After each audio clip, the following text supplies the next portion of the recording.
Okay, you know how we all use email every day? Yeah. But have you ever stopped to think about like what actually happens after you hit send? Right. It's like this magic black box. Yeah. But today we're going to kind of open that black box and take a deep dive into the world of SMTP. I like that. Which is the protocol that makes all this email magic happen. Right. And we've got a bunch of articles and a YouTube video that we're going to be talking about today. Cool. But you know what's interesting to me? What's that? Is it's not just about understanding the technical details. Yeah.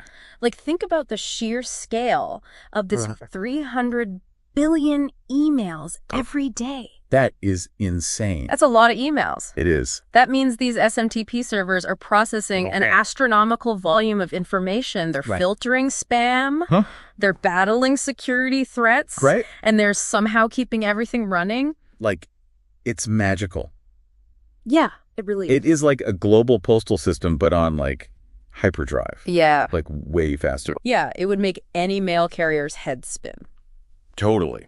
So let's start with the basics. Okay. What exactly is SMTP? So SMTP stands for Simple Mail Transfer Protocol. Simple Mail Transfer Protocol. Yes, and it's basically a set of rules that governs how email messages are sent across the internet. Oh. So it's like a universal language that allows your email client, whether that's Gmail, Outlook, whatever you use, to talk to those servers that handle the receiving all that jazz. Okay. So it's not just about me hitting send on my computer. There's a whole conversation happening. Absolutely. Between my computer and those servers. It's a very structured conversation. Okay. Guided by specific commands and codes. Oh, wow. Okay. So imagine it like a precisely choreographed dance. Okay. Every step, making sure that your message gets to where it needs to go. All right, so let's break down this dance a little bit. Okay. What's the first step? All right, so first, your email client connects to an SMTP server. Okay. You can think of this server as like a digital post office. Oh. Okay. It's responsible for sorting and delivering your message. So my email client is like me dropping off a letter at the post office. Yeah, exactly. Okay, and then what? Well, then the SMTP server checks the sender and recipient information. Okay. Making sure that the from and to addresses are all valid. Right, so making sure everything's kosher. Exactly. Okay. Now, if the sender and the recipient are on the same domain, like they both have a gmail.com addresses, for example, the delivery is super straightforward. Oh, okay. It's like sending a letter to your next door neighbor. Okay. The mail carrier doesn't have to go to a different post office. Right, just stays right there. Right in the neighborhood. Makes sense. Easy peasy. But what if I'm sending to like a totally different domain? Well, that's when things get a little bit more complex. Oh, okay. The SMTP server needs to figure out where to send that message next. Right, because it's not just like in the same building. Exactly. So it uses something called DNS. Okay. Which stands for Domain Name System. Domain Name System. Yeah. Well, what is that? It's basically a giant phone book for the internet. Oh, yeah. So the DNS is helping the server find the right recipient server. Exactly. Okay. And, you know, that email might actually hop between multiple servers. Right. On its way to the inbox. Like a relay race. Exactly like a digital relay race. Yeah. The YouTube video we watched actually showed this. Yeah. And it was amazing to see how many steps are involved. It's mind-blowing. In getting just one email from like point A to point B. Totally. It really shows how crucial that SMTP server is. Yeah, it's the unsung hero of email. For sure. And guiding this whole process is the secret language of SMTP commands. Oh, yeah. You mentioned those commands before. Yeah. What are some examples of that? So it starts with a nice, polite, hello. Hello. Yeah. Like, hello? Yeah, it's the client's way of saying, hey, what's up, server? Okay. And then it's followed by mail from, specifying the sender's address. Then it's RCPT-TO for the recipient's address. So it's like filling out the envelope. Yeah, exactly. Who it's from. Exactly. Okay. Then comes the most important command. Ooh, what's that? Which is data. Data. Yeah. And that signals that the actual message content is coming. Okay, so like the body of the email? Body of the email, all the juicy stuff. Right, exactly. So the server's like, all right, hit me with it. Bring it on. I'm ready. Yeah, and then I assume there's like a Q goal or something like that? Yeah, Q poo to end the conversation politely. Right, be polite. Got to be polite. And throughout this whole exchange, the server's sending back these reply codes. Yes. So like, is everything okay? Yeah, did that work? Is there a problem? Yeah. And that brings us to the dreaded error messages. Oh, yeah. Those are fun. The bounce backs that make you feel like... You have no idea what's going on. What does this even mean? Exactly. Can we unpack those a little? Absolutely. Okay. Because understanding these codes can actually help you troubleshoot. Really? Yeah. Okay, I'm listening. So, for example, codes that start with a 4 usually mean it's just a temporary issue. Okay. Like maybe the server's overloaded or there was a connection hiccup. Oh, okay. So you can try again later. So like try again in 5 minutes. Exactly. Okay. But then you have the dreaded 5 codes. 5. That's the bad one. Those usually signal something more permanent. Oh, no. Like maybe an invalid recipient address. Uh-huh.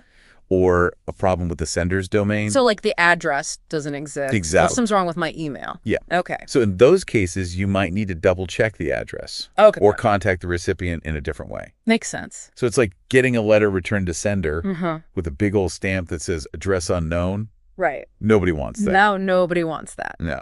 So we've talked about how emails are sent. Right. But now we need to talk about how emails are received. Yeah, the other side of the thing. And that's where POP and IMAP come into play, right? Yeah, exactly. SMTP is all about getting those emails out. Okay. But POP and IMAP handle bringing them into your inbox.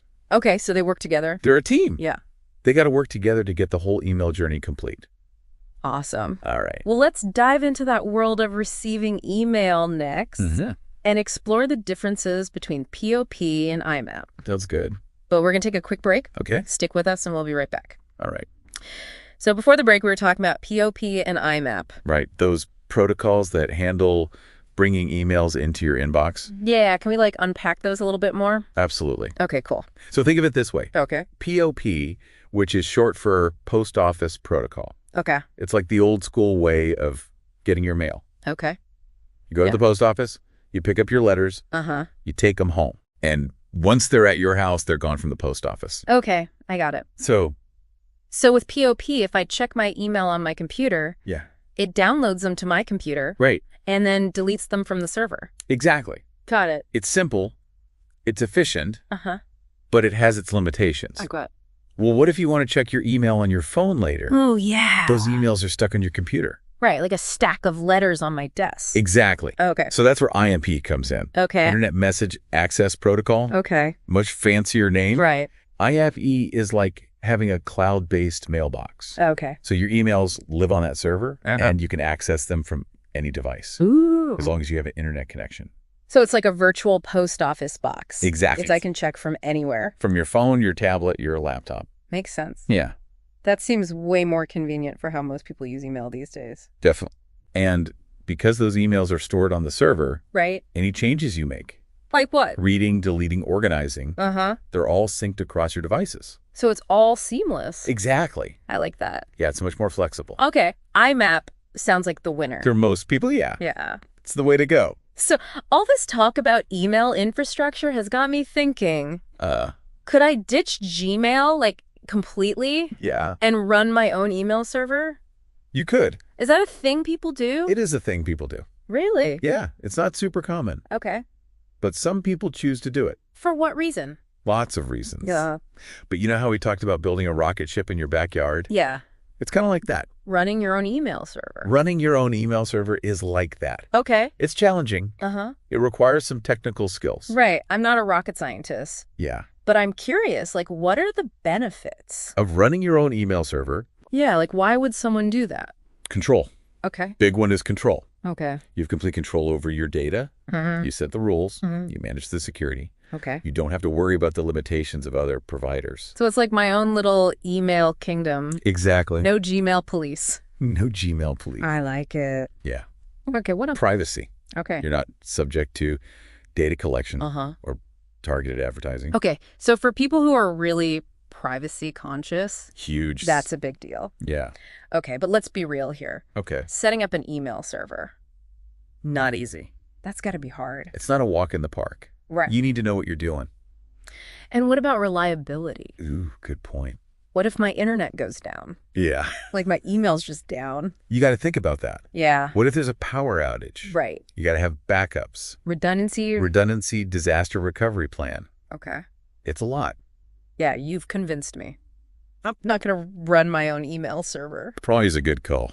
So for those of us who are not rocket scientists, what's the alternative? That's where these third-party SMTP services come in. They handle all the hard stuff. Okay. So it's like I'm hiring a professional to take care of all this stuff. You got it. What are the advantages of that? Well, reliability. Okay. They have the infrastructure, the expertise to make sure your emails get delivered. Okay. That's good. No more worrying about your internet going down. What else? Security. Okay. They invest heavily in security measures. Right. They've got all the latest protocols. Sounds like a good deal.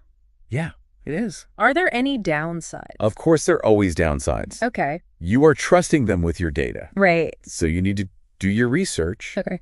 Choose a provider you trust. Makes sense. Read those privacy policies. Right, like any other service. Exactly. Okay. And of course, there's the cost. Right, because nothing's free. Nothing in life is free. So how do I know which one to pick? That's a great question. There's so many. So many options out there. It's overwhelming. It can be. So how do I choose? That's a topic for our next segment. Oh, okay. We're going to dive into that. Awesome. Talk about all the key features to look for, different pricing models, and maybe even highlight a few specific providers. I'm excited for that. Sounds good.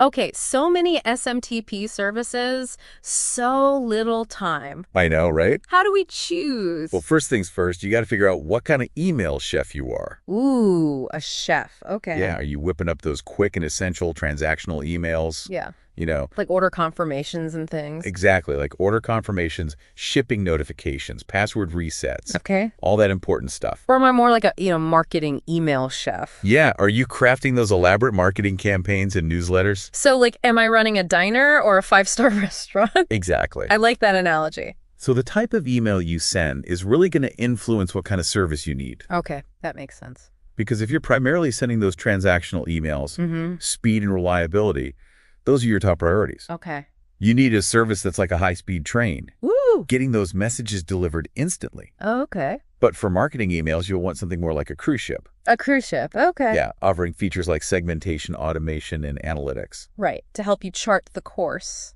for a successful campaign. I like these analogies. Glad you like them. So besides speed and all the bells and whistles, what else should we be looking for? Deliverability. That's key. Deliverability. Yeah, because it doesn't matter how fast or fancy your email is. Right. If it ends up in the spam folder. Oh, yeah. Nobody wants that. Nobody wants that. So how do I know if a service has good deliverability? That's a good question. Is there like a secret formula? No secret formula, but there's some things you can look for. Okay, like what? Well, one thing is IP reputation monitoring. Okay. That's like checking the pilot's flight record before you board a plane. Right, making sure they've got a good record. Exactly. Yeah. You want to make sure your emails are in good hands. Okay. You also want to look for feedback loops. What's a feedback loop? So feedback loops are basically channels of communication with major email providers. Like Gmail and Yahoo. Exactly. And it helps you understand why your emails might be getting flagged as spam. Oh, okay. So it's like getting guidance from air traffic control to help you avoid those congested areas. Okay, so it helps you stay on course. Exactly. All right. For high-volume senders, dedicated IP addresses are crucial. Oh, dedicated IP addresses? What are those? It's basically like having your own private runway for your emails. Okay, so I'm not sharing a runway with like a bunch of spammers. Exactly. Yeah. It helps improve your sender reputation and deliverability. Okay, so we've got email type speed features and deliverability. Are on a roll. What about security? Oh, that's huge, right? Yeah. Yeah, we're trusting these companies with our data. Exactly. Yeah. So you want to make sure your emails are in a digital fortress. Okay, how do I make sure that? Look for providers that offer strong encryption protocols. Okay, like what? TLS 1.3. That's the gold standard right now. Okay. It's like having a super strong lock on your door. Makes sense. What else? Two-factor authentication for your account. Two-factor, right. Yeah, it's like having a security guard check IDs at the entrance to your fortress. Okay, so that's like an extra layer of protection? Exactly. Yeah. It makes it much harder for unauthorized people to access your account. Okay, and then there are those data privacy regulations. Oh, yeah. Those are important. Like GDPR. Exactly. Yeah. You want to make sure your provider is compliant with all the relevant regulations. Right. So my data is being handled responsibly. Precisely. It's like having a well-trained security team guarding your fortress. So we've got a super secure email fortress. We do. But all this security and deliverability must come at a price, right? Well, of course, it's not free. But like with most things, you get what you pay for. Right. The good news is there are tons of pricing models out there. Okay, so I can find one that works for me. Exactly. Yeah. Some services have tiered plans based on email volume. Okay. It's like paying for the weight of your letters at the post office. Right. The more you send, the more it costs. Exactly. Okay. Other services charge a flat monthly fee. Okay. It's like a subscription service. Right, like Netflix for email. Pretty much. Okay. So you've got options. I do. You just got to find the one that fits your budget and your sending needs. Awesome. All right. Just give me some names. Okay, you want names? Yeah, like which providers do you recommend? Well, one provider that comes up a lot is Postmark. Postmark. Okay. Yeah, they're known for their reliability, their speed, and their excellent customer support. Okay. Especially for those transactional emails. Okay, so like if I'm sending a lot of order confirmations. Exactly. Postmark is a good option. Postmark. Yeah. What about SendGrid? I've heard of that one. SendGrid is another great one. Okay. Especially for marketing emails. Okay. They've got a really comprehensive suite of features. Okay. You know, automation, analytics, all that good stuff. All right, all the bells and whistles? Exactly. Okay. So if you're a marketing email chef, SendGrid might be your sous chef. Ooh, I like that. And then there's Mailgun. Mailgun, okay. Yeah, they're known for their flexible API. API. Yeah, and their competitive pricing. Okay. So they're a popular choice for developers and tech-savvy users. Okay, cool. So you've got options. We do. You just got to find the one that works best for you. Awesome. All right. Any final words of wisdom? Don't be afraid to try before you buy. All right. Most of these providers offer free trials. Okay. So you can kick the tires, Yeah. see which platform feels right for you. Test it out. Exactly. And remember, the best SMTP service is the one that meets your specific needs and your budget. Right? And your technical comfort level. That's great advice. Oh, I try. Well, there you have it.